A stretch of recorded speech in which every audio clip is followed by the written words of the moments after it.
көмөкөйдө эч нерсени ката албайбыз. Эл туура эмес көрүп атат. Баткенде бүгүн кече элдер чыгып нааразычылыктарын билдирип атышат. Биз парламенттин депутаттары 2 жолу барып келдик. Ошол жакта элди көзмө көз сүйлөшүп келдик. Аларды уктук. Алар ушул эле нерселерди айтып атышкан. Мындай болбосо жакшы болот эле деп айтып атышкан.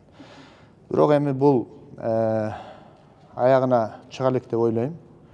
Өздөрү да билдирүү жөнөтүп берип атышат.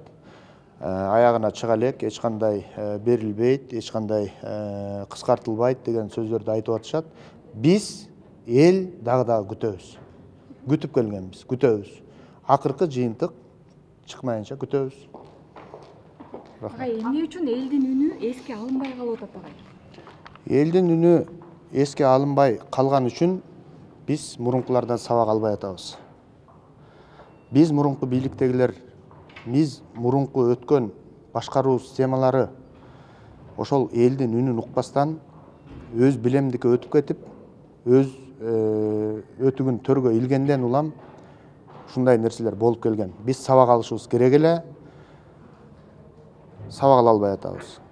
Парламент өзүнүн жумушун аткарыш керек. Биз өзүбүздүн жумушубуз үчүн, турмушубуз үчүн суранып аткан жокпуз.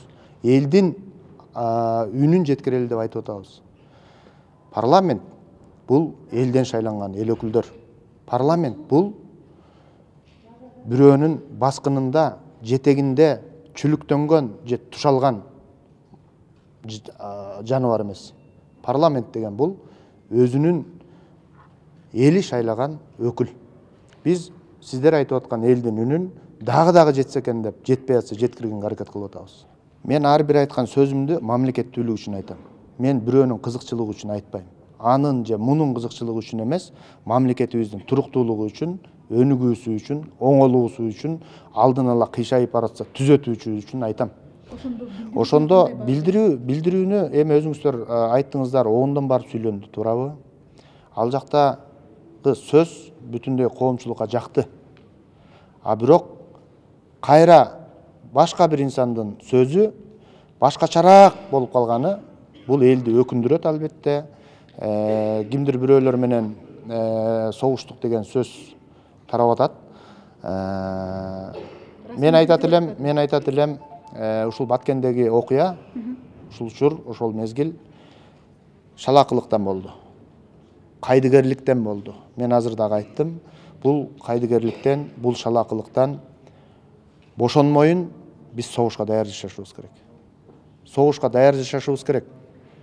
Эгер тынч жашайбыз десек. Бул нерсеге эч кандай жабык же болбосо бул нерсени жашыруунун кажети жок. Муну баары эл көрдү, билди, укту.